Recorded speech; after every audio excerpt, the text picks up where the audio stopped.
হরে কৃষ্ণ। বিন্দুর পদ্ম চ্যানেলের নতুন আরেকটি ব্লগে আপনাদের সকলকে স্বাগত জানাই। আজ 16ই আগস্ট শনিবার, আর জন্মাষ্টমী আপনারা সকলেই জানেন। সেদিনেরই কিছু ভিডিও শেয়ার করছি আপনাদের সবার সাথে। এই যে আমার বাড়ির গোপাল সোনা। এবছর জন্মাষ্টমী আমার শরীরের জন্য খুব ভালো করে করতে পারিনি, একদম ছোট করে একটু পূজা করেছি শুধুমাত্র। আমার ঘরের সব ঠাকুরদের আপনাদের দর্শন করাচ্ছি। প্রতি বছর আমি ছোট থেকে জন্মাষ্টমীর যে উপোস করতাম, এবছর প্রথম সেটাতে বাধা পড়ল। এবছর শরীরের জন্য আমার কিছু শারীরিক অসুবিধার কারণে এবছর জন্মাষ্টমীর উপোস একদমই করতে পারলাম না। তার সঙ্গে আবার পদ্ম একদমই ছোট। আর বাড়ির পূজা হয়ে যাওয়ার পরে কাকুর বাড়ি যাব। ওদের বাড়িতে গোপাল আছে, ওখানে জন্মাষ্টমীর পূজা হবে। এই যে আমার বাড়ির পূজা হয়ে যাওয়ার পরে, ওই যে বললাম বাড়িতে এবার খুব ছোট করে করেছি, নিত্য পূজার মতো করে। বাড়ির পূজা হয়ে যাওয়ার পর চলে এসেছি কাকুর বাড়িতে পদ্মকে নিয়ে। পদ্ম কাকিমার কোলে বসে আছে, ও এক মনে পূজার সব কিছু দেখছে। আর কি সুন্দর সাজিয়েছে আমার এই কাকুর মেয়ে, খুব সুন্দর করে সাজিয়েছে। সমস্ত আয়োজন ও একা হাতে করেছে। ওর এক বন্ধু আর ওর মা ওকে হেল্প করেছে, কিন্তু বাকি মেন সাজানোটা ও একদম একার প্ল্যানিংয়ে একা হাতেই করেছে। আর এই হচ্ছে কাকুর ছেলে। ওরা সবাই পুষ্পাঞ্জলি দেবে, সকাল থেকে উপোস করে আছে। কাকু পুজো করছেন, এই যে দেখুন। আর ওরা এখন পুষ্পাঞ্জলি দেবে, তাই ফুল দেওয়া হচ্ছে ওদেরকে। পদ্ম কিন্তু একদম জ্বালায়নি, একদম বিরক্ত করেনি। কাকিমার কোলে শান্ত হয়ে বসে কি সুন্দরভাবে পূজা দেখছে। ভগবানের কাছে আমার এটুকুই চাওয়া ছিল, আমার মেয়ে যেন একজন কৃষ্ণ ভক্ত হয়। এখনো অবধি আমার মেয়ে কিন্তু বেশ ভালোই ভগবানের ভক্ত। বড় হয়ে জানি না কতটা কি থাকবে। কি সুন্দর লাগছে গোপালকে দেখুন। আর ওই যে গোপালের গাই বাছুর প্রেমানন্দজির নিচে বসে আছে, কি সুন্দর, অসাধারণ। এখন পুষ্পাঞ্জলি চলছে। আর বোন যে ননির হাঁড়িগুলো সাজিয়েছে, ওগুলো কি মিষ্টি করেছে দেখুন, তুলো দিয়ে করেছে, সুন্দর লাগছে দেখতে। আর আলপনাগুলো বোন নিজের হাতে দিয়েছে, কি অপূর্ব আলপনা দিয়েছে। কিন্তু কোথাও শেখেনি জানেন তো, সবটাই ও নিজের হাতে করেছে, ভীষণ সুন্দর।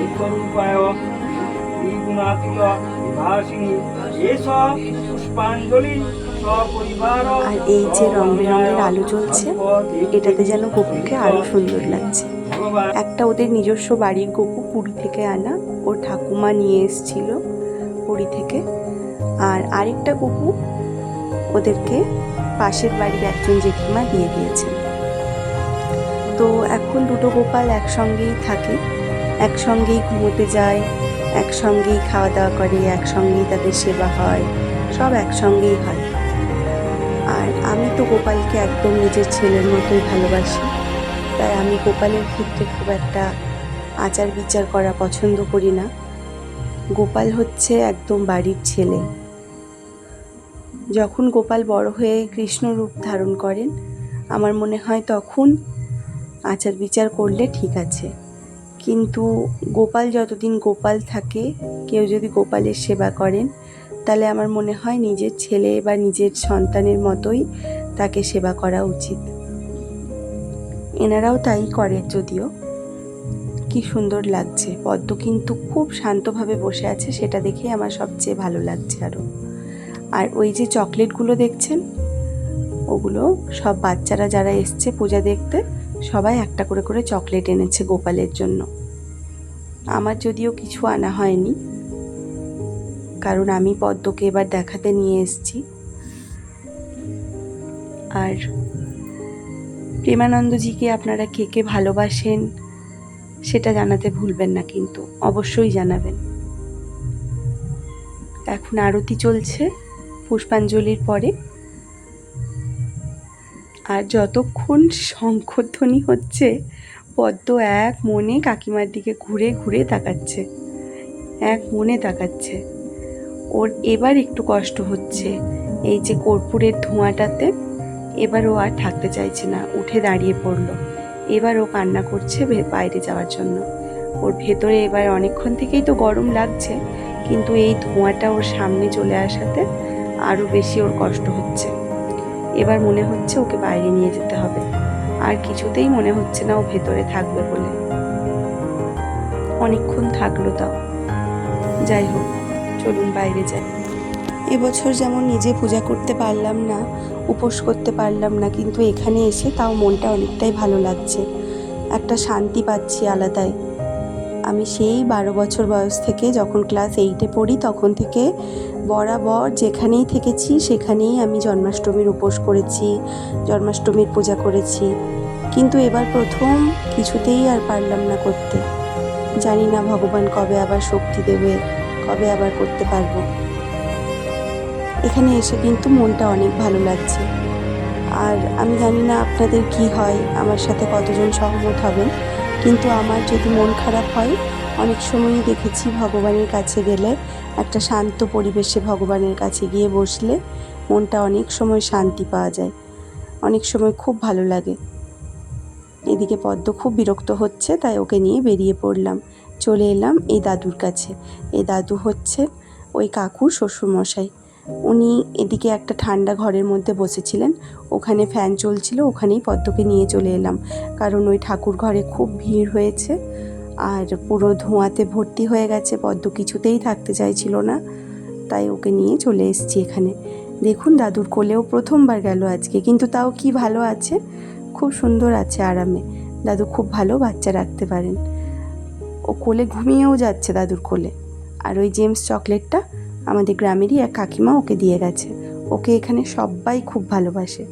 প্রতিদিন বিকেলবেলা আমার মায়ের সাথে নালে বাবার সাথে ঘুরতে বেরোয় পদ্ম, আর সবাই খুব ভালোবাসে। এত ভালোবাসে সবাই, একদিন না বেরোলে বলে যে পদ্ম ছাড়া আমাদের পুরো ফাঁকা লাগছে। যাই হোক, ওখানে দাদুর কোলে ঘুমিয়ে যাচ্ছিল বলে আমি আবার ওকে এই দিকেই নিয়ে এসেছি। এখনও কৃষ্ণের বা গোপালের ঝুলন টানছে। দেখুন, দুই গোপালই এখানে বসে আছে, ও ঝুলনটা টান দিচ্ছে এক দিদির কোলে বসে। যে দিদিটার কোলে বসে আছে ওর নাম ঝিলিক দিদি, ওর দিদি হয় সম্পর্কে। ওই ঝিলিককে ওর খুব পছন্দ।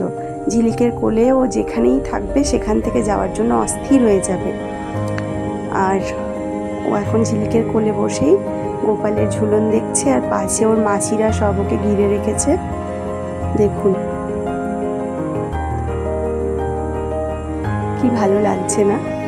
আর আমি ওদের বললাম যে এরপর তোদের সবার ঝুলন টানা হয়ে গেলে আমি একবার গোপালকে কোলে নেব। আমার গোপালকে একবারও কোলে নেওয়া হয়নি আজ সকাল থেকে, একবার গোপালকে কোলে নিতেই হবে।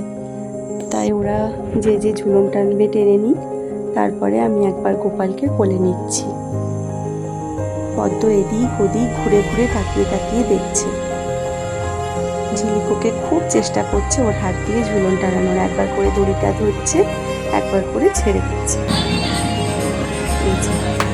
গোপু এখন বেশ সুন্দর দোলনায় বসে আছে, উপরে ফ্যান চলছে, হাওয়া খাচ্ছে।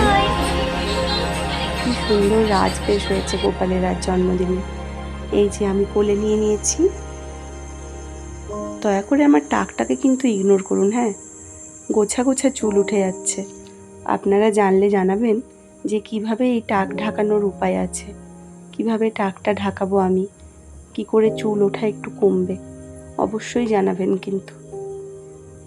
এই যে, আর যে আমার ছবি তুলছে সে এমনভাবে ছবি তুলেছে, আলোর রিফ্লেকশনে মনে হচ্ছে আমি অন্ধ মানুষ, মনেই হচ্ছে না যে চোখ বলে কিছু আছে আমার।